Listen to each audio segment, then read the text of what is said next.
The anime begins with Princess Nike heading to the Kingdom of the Sun, Port City, Lepian. She has to go by boat and orders her people to move forward while she decides to see for herself what the country she is about to discover is like. And so, she goes to the port market on her own, without anyone recognizing that she is actually a princess. She encounters problems with some people there and begins to feel quite hungry. Upon arriving at an inn, she tries to request a room, but the innkeeper explains that everything has been occupied by the Imperial Army since yesterday, and he can't let her stay in that place with so many drunken men wandering around. After that, as she leaves, 2 men stop her to offer her a night's stay at an inn, including food. She innocently shows her happiness at that offer, but after that, they make her fall to the ground and flee with the briefcase she had. There, she tries to stop them with her powers, but hunger makes her unable to do so, and she faints. At that moment, some girls see her and take her to their house. When she wakes up, she finds herself greeted with hot food and locals. The girl's father asks her to eat since they won't be able to have a peaceful conversation with her stomach growling. After that, he leaves the small room as he has to continue working. There, Nike tells the girls that she is from the Principality of Rain, a country located to the east of that place, and that she is the 4th sovereign daughter of that country. She then tells them that she arrived at that port by boat and asked her companions to return, as she wants to know what the people of that country are like, and that she went to that country to marry the Sun King, which excites them. Now they show us what happened before she went there. The sovereign of the Principality of Rain, Nike Remercier, explained to his daughters that the Sun King offered to grant them a special dispensation to maintain their autonomy. The first sovereign daughter, Mila Remercier, is introduced, followed by the second daughter, Nia Remercier, and then the third daughter, Cara Remercier. But in exchange for this support from the Sun King, Titeru has to give one of his daughters in marriage. The 4 of them drew lots to determine who would go by playing rock paper scissors, and Nike easily lost. At that moment, her sisters started talking about what the Sun King would be like, portraying him as a vile being who shows no mercy to those who oppose him. In the present, the girls tell their father that Nike is going to be the princess of that country, which makes him laugh a lot. Now they show us that the 2 boys who stole Nike's belongings complain that she doesn't have anything valuable, and her currency is worthless in that country. The next day, the eldest sister explains to Nike that it takes 3 days to reach the palace by horse, but she wouldn't be able to make it without a caravan. But upon arriving at the location, Nike doesn't get the chance to join a caravan and decides to stay there in the meantime. The girl tells her that it doesn't rain in that country, although there are usually storms, the capital is an exception. She then explains that the current king built the irrigation technology they have and that they have no problems with drinking water. He also constructed aqueducts and resolved the dispute among the royal family, raising the economy as well. There, she takes Nike to a specific spot and explains that it is her father's favorite place, where he used to go with her mother, and the flowers reminded him of snow. She then tells Nike that her mother died 4 years ago and mentions that battles also took place in that city, involving everyone. Now they show us the previous criminals planning to kidnap Nike, observing the eldest sister of the family who takes care of her, mistaking her for Nike. In the end, they forcefully take her away, and her father, upon hearing the noise, goes out to see what happened. It was shortly after that Nike and the girl arrived there, and he explains that he recently heard the voice of his eldest daughter. The boys reach an alley and realize that they kidnapped the wrong girl, but before they can do anything, Nike appears before them. One of them pulls out a knife to threaten her, but Nike recites some words, causing the wind to cut his knife and then blowing them far away.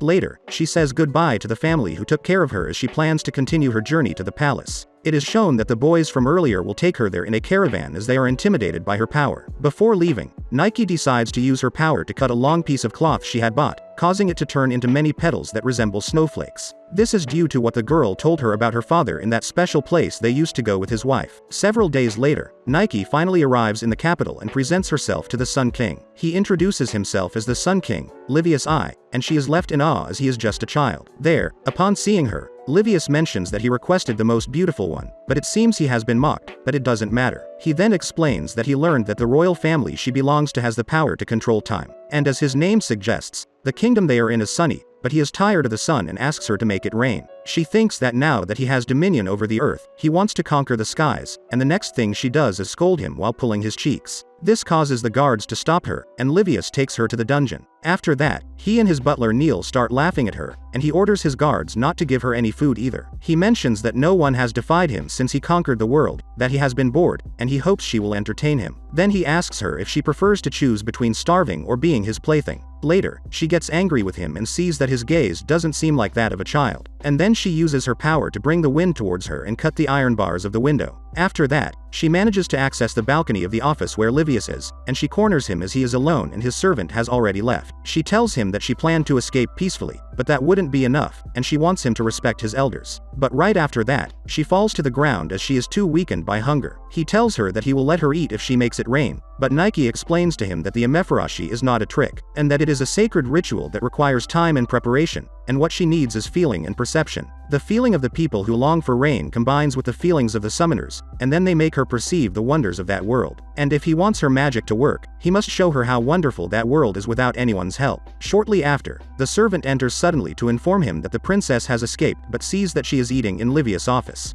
Now they show us a memory of Livius listening to his mother Sheila singing, and she explains that it is the song that makes it rain in the east, showing a close bond between the two of them, although later Nike wakes up and realizes that what she saw was a dream, and she thinks that she must have had someone else's dream. After that, some maids introduce themselves to Nike and explain that from now on, they will take care of everything related to her. By the king's orders, they make her wear a dress, and she decides to go to Livius to complain. But she gets distracted by the beautiful flowers in his garden and goes out to see them better. Although he indifferently tells her that they are just flowers and asks her why she is so admiring them, which surprises Nike. Then he tells her that despite having the world in his hands, he hasn't paid attention to it, and it's a waste. At night, Livius contemplates those words and asks Neil if he is a waste, but shortly after, he sees through the window that Nike is on the terrace of the other tower where she sleeps. He heads there and asks her why she needs him to show her the beauty of that world to make it rain, and she explains that it's because she needs to compose a song, that the rain summoner is inspired by the climate of a country, islands, and landscapes, and then composes the lyrics.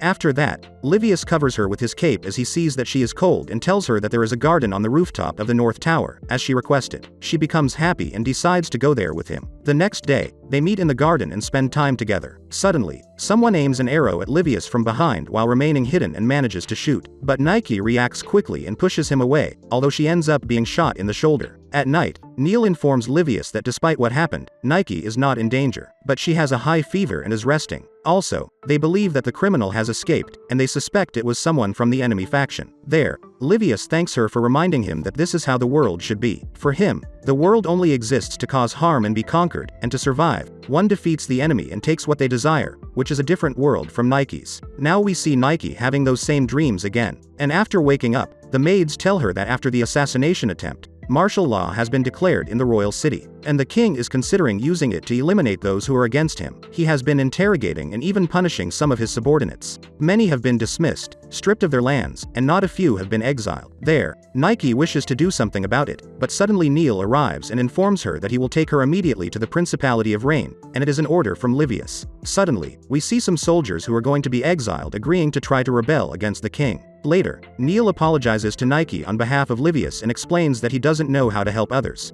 And Livius' mother was born in the lower class, which led to them living an isolated life in the palace. So they lived in hiding, having only each other, and over time, Livius ascended to the throne, and his performance was so great that he could conquer the world. But Neil believes that it is all just a distraction since his mother Sheila was murdered 3 years ago, and everything he has done has been to fill the void in his heart. Right after that, the guard who is escorting them informs them that an accident is happening in the palace, and Nike quickly returns upon seeing a lot of smoke. We see that Livius' office is on fire, and he manages to escape through a hidden trapdoor, ending up on the rooftop. After that, everyone there begins to hear a beautiful melody, and it turns out to be Nike singing, and her voice reaches everywhere. And because of that, a huge cloud forms above the palace, and a heavy rain begins to fall, extinguishing the fire. In the end, a rainbow forms. Later on, Livius and Nike meet again. He complains about her first rain because it soaked him and it's just water falling from the sky. But he mentions that he liked the light bridge at the end and that after what she did, he will want to keep her around less. And then he takes her by surprise and kisses her on the lips,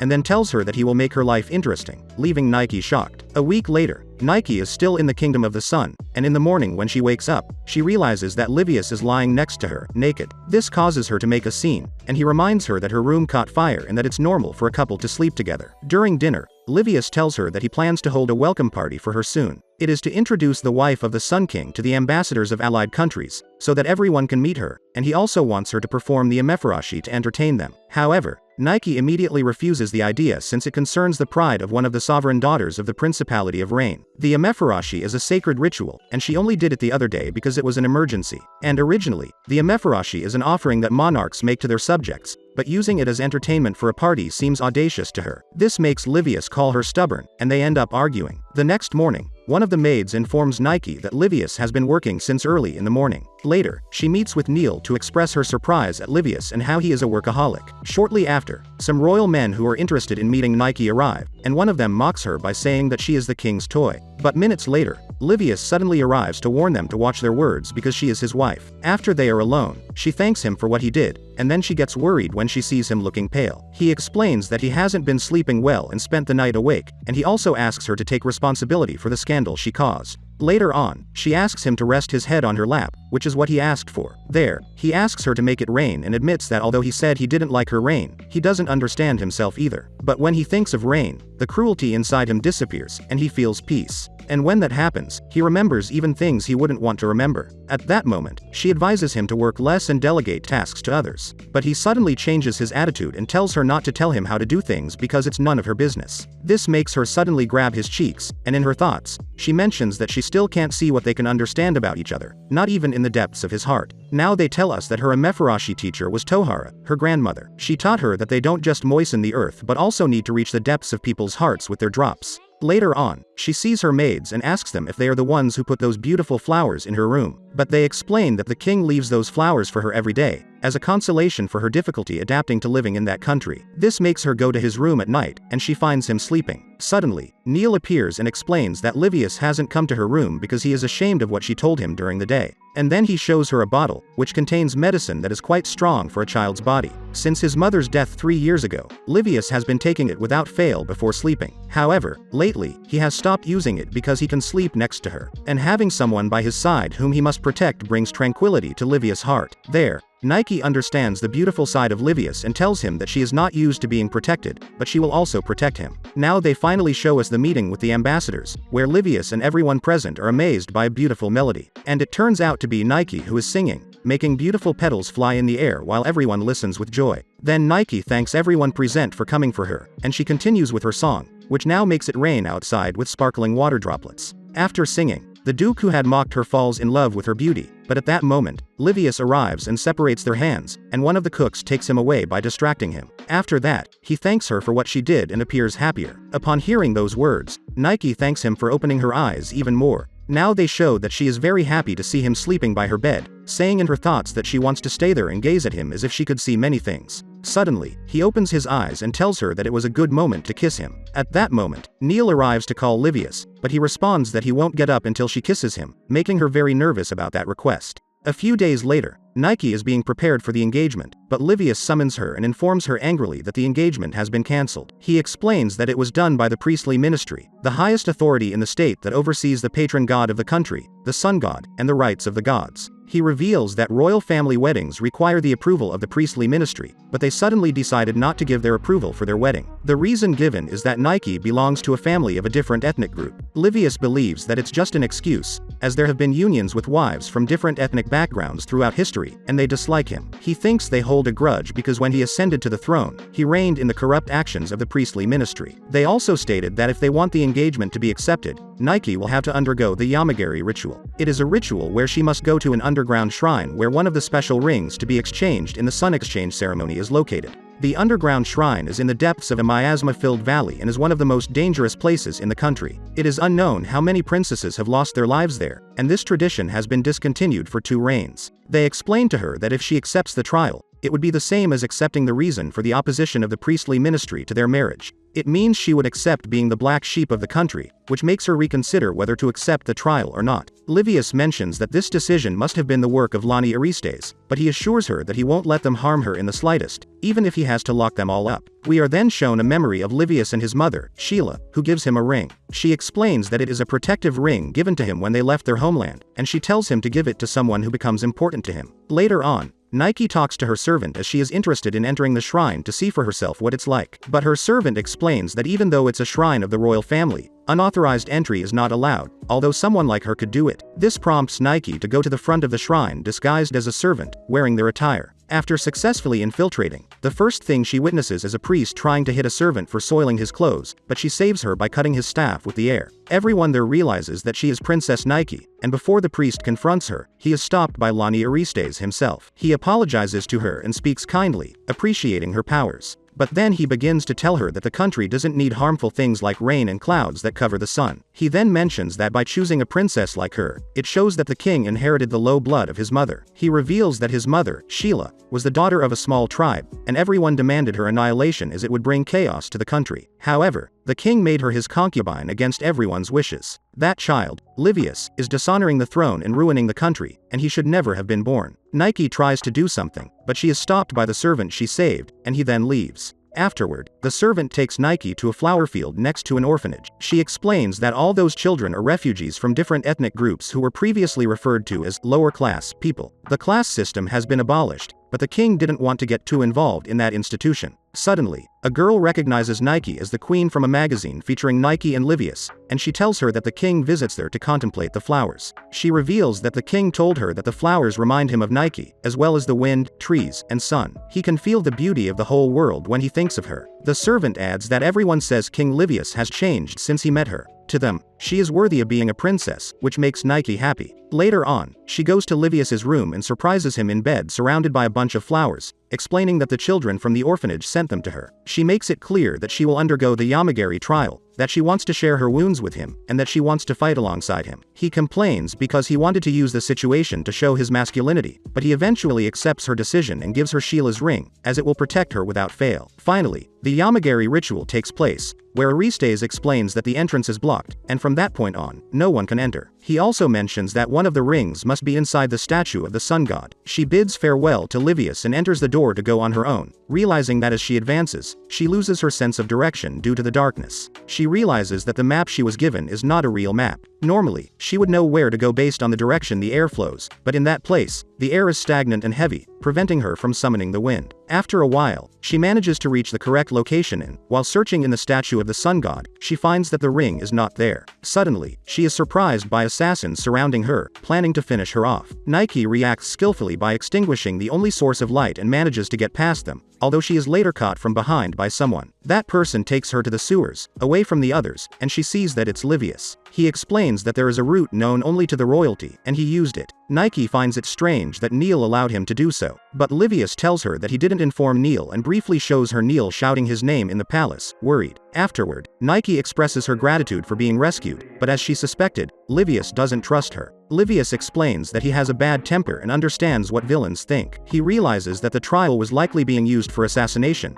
and the priests only allowed the princesses they were interested in to leave. At that moment, she sees that they are above a small water level and explains that she knows a way to escape from that place. She uses her magic to create a thick fog that fills the entire area, and they manage to escape outside. She shows him that she is safe thanks to the ring, although it is abruptly cut by one of the assassins. However, Livius quickly reacts with his sword and disarms the assailant, almost killing him. Nike stops him, and they decide to flee. As they run, he suddenly tells her that he doesn't care about the ring and that he couldn't just stand by doing nothing. When he realized it, he took his sword and came to her. He admits that he was very scared because if she disappeared, he wouldn't know what to do. He doesn't need the ring or the crown because if he were to lose her, he would willingly give up everything. She apologizes for everything and truly understands his maturity and calmness beyond his age, and then she kisses his forehead. She explains that he doesn't need to give up anything because it's not about losing something. She tells him to think of a happy place where they can go together and assures him that she won't go anywhere until then. Suddenly, she tells him that without being the king of the sun, he has no charm, that if they strip him of the title of king, he is just a spoiled brat. This angers him, and he declares that he will never stop being the king. She supports him and asks him to continue being the king, for her sake as well. However, the problem now is the ceremony of the day, as everything has been ruined. But Livius lets her know that he has an idea.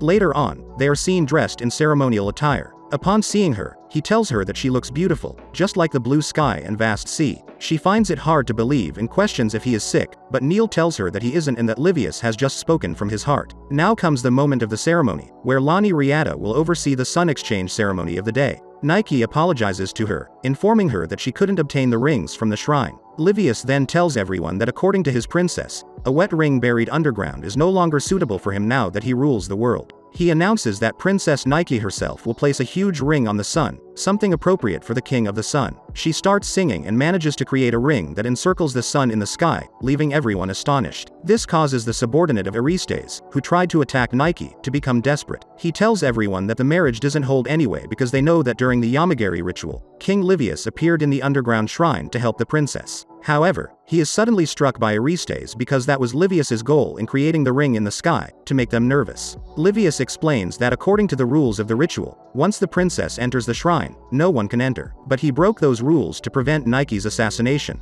Aristes confesses that he and his men are the culprits, justifying his actions by the harm Livius has brought since ascending the throne. After that, Nike informs him that with Livius's permission, she will pass judgment. She then punches him. As the future queen, she nullifies his death sentence, but in return, he must approve their engagement as she doesn't want any lingering resentment in their relationship. Livius supports her words, explaining that if they want to regain their sanctity and authority, they can do so. This leads to Aristes reforming his ways. At the end of the day, Nike and Livius are shown together, closer than before. Despite having only half a ring, the emotions between them have multiplied. After a few days, it is evident that the two of them are closer, but suddenly they have an unexpected visitor. It's Amaluna Luirasale, the princess of the Kingdom of the Sea, who confuses Nike by showing a strong attachment to Livius and even declaring that they are going to get married. But Neil clarifies to Nike that Amaluna has been a friend of Livius since childhood and only wants to impose herself as his wife, as Livius strongly disagrees with her statements. Days pass, and Amaluna shows her intentions of driving Nike away from Livius by telling her that she is not suitable for him. It is revealed that Amaluna distanced herself from their lives shortly after the death of her mother, Sheila, as she saw the significant change in Livius's personality, which frightened her.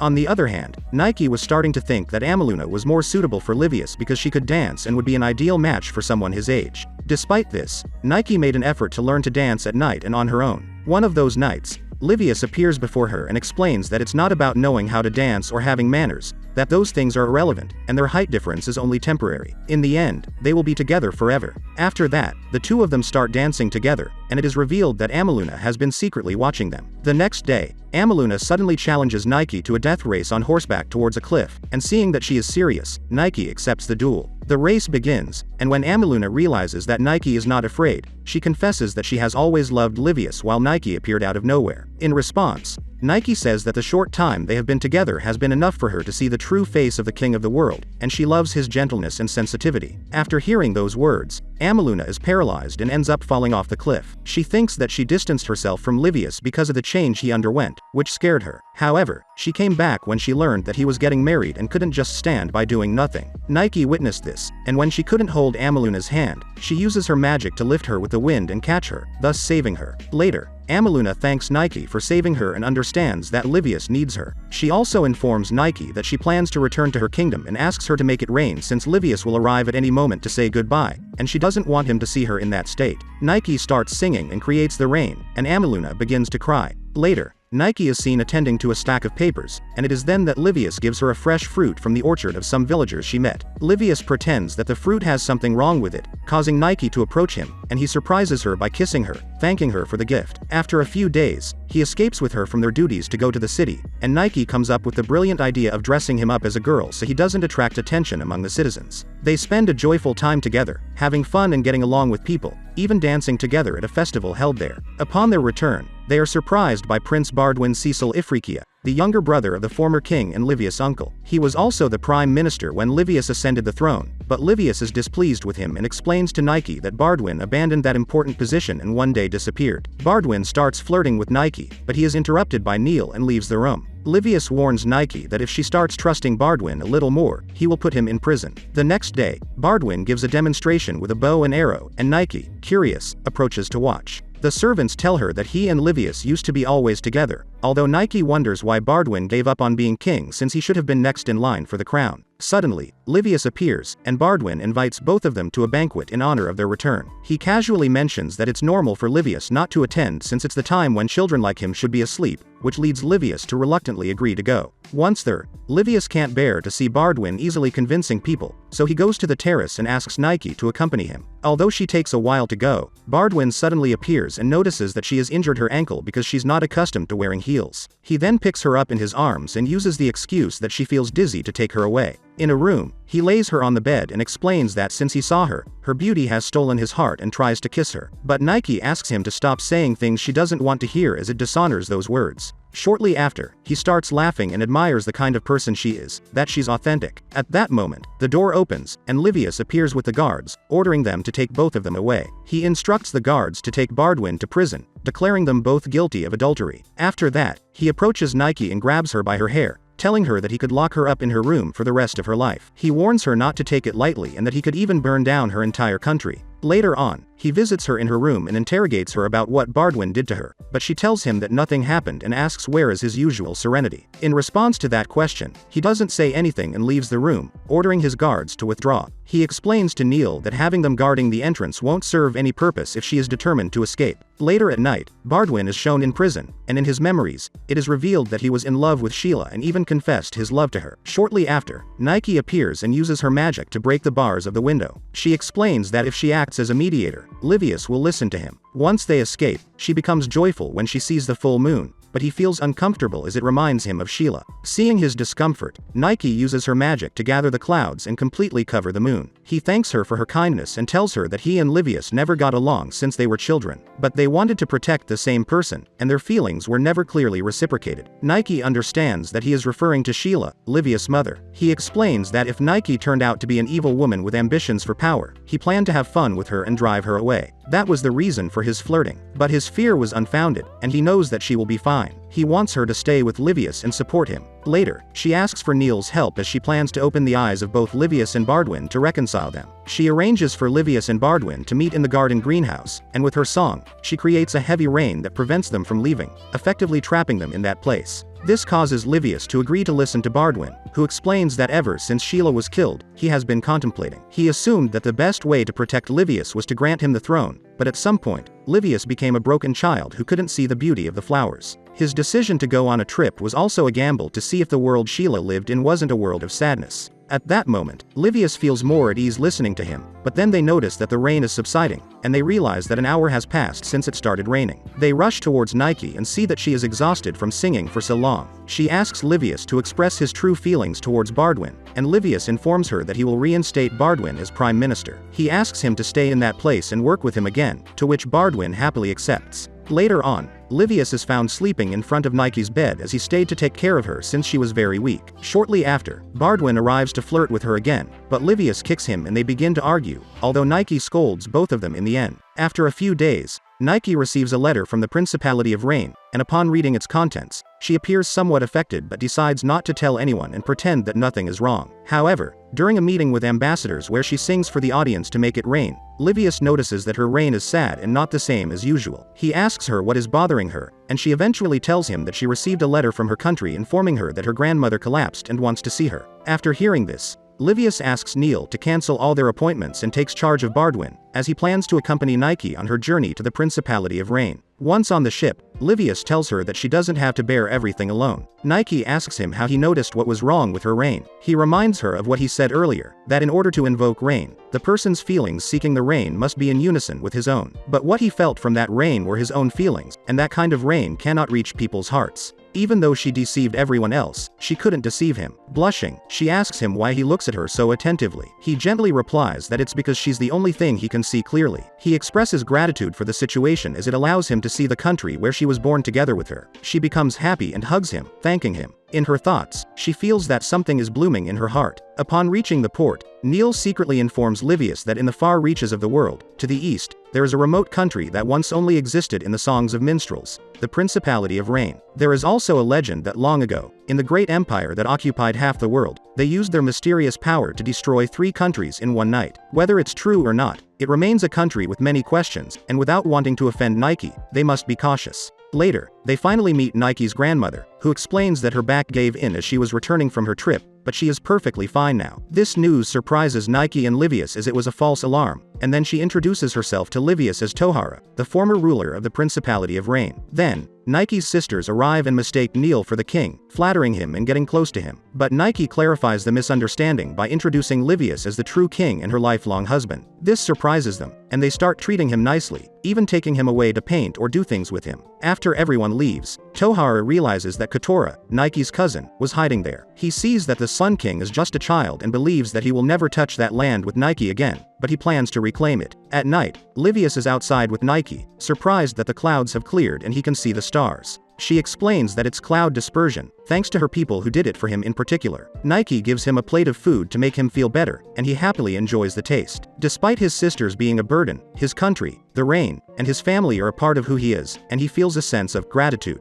Upon hearing those words, her body moved on its own, and she kissed him on the lips. However, Neil calls Livius at that moment, and Livius realizes that his face is all red. Livius tells him that now he sees that the stars are extremely beautiful. On the other hand, Nike feels very embarrassed and wonders what these feelings are. Later, it is revealed that Katora was watching her from the darkness. The next morning, she is still affected by what happened last night, and when she enters Livius' room, she finds him naked while getting dressed. This makes her extremely nervous, although she is used to seeing him without clothes. After calming down and seeing that he wants to go out, she offers to accompany him with an umbrella since it's raining. Once outside, he apologizes for threatening to burn her country before. He is glad that it is a rainy country because it allows him to be close to her. Although they usually spend time together in the Sun Kingdom, under that blue sky, she looks so free that sometimes he feels like she could fly away. But there they are, together in the rain, as if they were alone in the world. Suddenly, Katora appears before them, and she is happy to see him again. She introduces him to Livius as her cousin, Katora. After that, Katora prostrates himself before Livius, expressing that it is his greatest honor to be in his presence. He explains that he is there because the prince, Nike's father, wanted to take a walk. Nike's father is hiding behind a tree, thinking they had forgotten about him. Nervously, Livius explains that he was just about to introduce himself to him. Later, they gather in a room, and Titaru introduces himself as the sovereign prince, explaining that Tohara is the one who really controls things in the country. She is like the spiritual support for the people of the principality, and she ascended to the throne when she wasn't much older than Livius. Titaru even mentions that she got angry when she found out that Nike was married in her absence. They summon Nike, and Katora accompanies her, giving Livius disapproving looks. Observing this, Titaru explains that Katora lost his parents when he was young, so Tohara raised both Nike and him. He also reveals that Nike's mother was always very sick and is still bedridden. Furthermore, Nike and Katora were the black sheep of the royal family because neither of them could invoke rain. However, Nike was different. Under her grandmother's guidance, she persevered through rigorous training and became the best singer in the principality. Katora deeply admired her from the bottom of his heart, even though they shared the same disadvantage. One night, Katora calls Nike to have a private conversation in his room. He suddenly asks her if she's okay with being forced into marriage to become a sacrifice and appease the Sun Kingdom. He accuses her and says all sorts of things, but shortly after, she starts losing consciousness. He explains that the incense in the room is imported and works quickly on those who haven't developed immunity. Eventually, she faints. They inform Livius that Nike has fallen ill and will possibly be bedridden for a month. He cannot visit her yet because he doesn't have immunity. They plan to send her back to her country once she fully recovers. Now it's clear that Katora has locked her in a special prison tower where they detain the royal family members who have broken the law. She cannot escape as it nullifies her powers. Katora explains that they only need her to stay there until everything is resolved. His plan is to hypnotize Livius. They will eliminate his attachment to Nike and make him change his mind. Then he will cancel their engagement. All of this is Tohara's decision, Nike's grandmother. It becomes apparent that Nike's sisters were aware of the plan, and one of the men will be responsible for hypnotizing Livius. During the hypnosis, Livius suddenly pushes the man away, clarifying that he has never taken anything they gave him to drink. Neil tries to protect him, and outside, they see Kara offering help, allowing them to escape. She leads him to a secret passage and explains that further ahead is the tower where Nike is trapped, but she needs Tohara's key to enter. Despite the consequences, she wants to think for herself, and even if her conclusion differs from her grandmother's, she wants to follow it. When Livius goes outside alone, Tohara surprises him. He points his sword at her, but she easily cuts it with the wind. She knew from the beginning that Tohara was responsible for everything, as she didn't believe someone as formidable as her would call her granddaughter over a backache. Tohara takes him to a pier and shows him the key he will need to free Nike. Then, she throws him into the water with rain pouring down on them. She declares that she won't hand Nike over because she can alter the very world itself, and if she wishes, she can provoke terrible rage. She asks Livius if he can swear not to take advantage of such power. After that, he jumps into the water and explains that he is not interested in things of the future but of the present. He always gets what he wants. He makes it clear that Nike is his woman. Upon hearing this, Tohara decides to intensify the rain using her voice. She tells him that she plans to give him a chance within her spirit. If he can find the key, she will let him have Nike. Although the weather worsens, Livius refuses to give up searching for the key, even if it costs him his life. On the other hand, Nike starts to worry and starts banging on the door, trying to break it down. She tells Katora that when she thinks about losing Livius, she can't stop trembling. Even if everyone who raised her turns against her, she can't give up because she loves Livius. After hearing those words, Katora ends up opening the door and letting her go. When she exits, her sister explains to her that Livius is having problems with his grandmother, and Nike quickly rushes there. What she sees is Livius unconscious in front of the others. But after giving him mouth-to-mouth resuscitation and trying to revive him, she manages to wake him up. He shows that he has indeed obtained the key, asking Tohara to look at him to make her stay quiet. Later, Nike's sisters apologize to Livius for not having done anything despite knowing their grandmother's plan. They even say that they will do anything to make it up to him. However, Livius tells them not to worry. He adds that beautiful girls like them shouldn't say something like, "I'll do anything." Luckily, he is not a bad person. Later on, he meets Nike alone at the top of a tree. She confesses that her heart starts beating very fast when she is close to him. But before they can kiss, Neil interrupts them and informs her that her sisters have been looking for her. After that, Livius is surprised by some men and a strange woman. But when they take him to a room, he is surprised to see who it is. It turns out to be the Regent Duchess, Araha, Nike's mother. She is feeling a little better and has decided to meet with him to talk. She knows the measures Nike's grandmother took to bring her back. Then, she reveals that Nike is very special. She mentions the legend that people from their country destroyed a territory in 3 other countries. It is part of an epic, but it actually happened. There is a sacred art that only the best singer of the principality inherits. She has heard that this power tests one's imagination. If they were to give Nike's power to Livius or another great power, it would bring chaos to the world. It would be safer to have her in that country with them. But Livius tells her that she is mistaken. He believes that staying in a small and weak country like that would be more dangerous for her. The safest place for Nike is by his side. He asks them to let her stay with him, and he will protect her for the rest of his life. She expresses her happiness and mentions that he is the only person who could match with Nike. Then, she helps him put on ceremonial clothes as they plan to have their own way of getting married. Later on,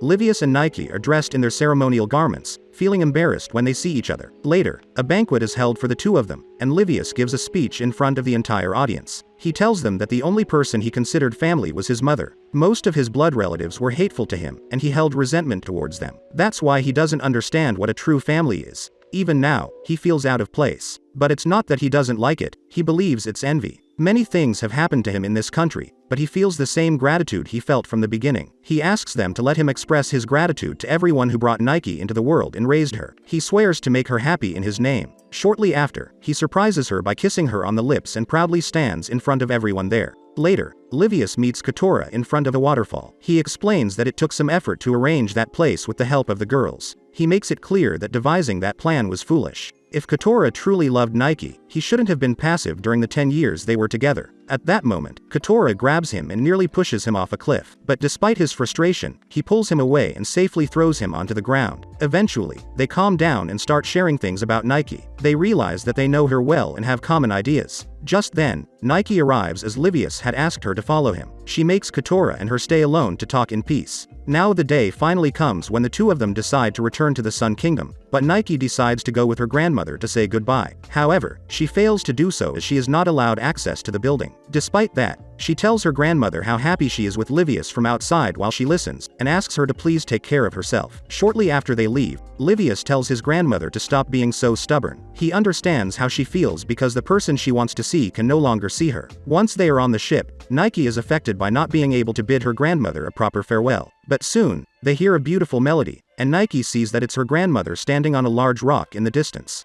She explains to Livius that it's the farewell rain, and she heard that it's a song for those who leave the country, sung in an ancient language. The lyrics say, "You who leave this cliff, beloved daughter, I will pray for you from here, for your light, for your happiness." Although this makes Nike very sad to say goodbye to her grandmother, she begins to cry while remembering the moments she spent with her. When they arrive in the Sun Kingdom, Livius is surprised by a pile of unfinished work and tasks that he left pending during the days he was absent. This keeps him very busy and separated from Nike, making her sad that she cannot see him. Later on, she finds herself alone in a field under the sunlight, and suddenly Livius arrives on a horse to that place. Once together, Nike asks him how he knew she was in that place, and he responds that it was instinct. He lets her know that not seeing her was painful, that it's what he hates the most. She feels the same, mentioning that rain, wind, or sun, he brings it all, and every time they lock eyes, he brings the world to her. The anime ends with the two of them holding hands in a beautiful kiss. And that's how the first season of this anime ends. If you've reached this part of the video, let me tell you that you've been one of the few people to make it this far. So comment the word princess in the comments. Remember to subscribe to not miss any videos. With that said, see you in the next video.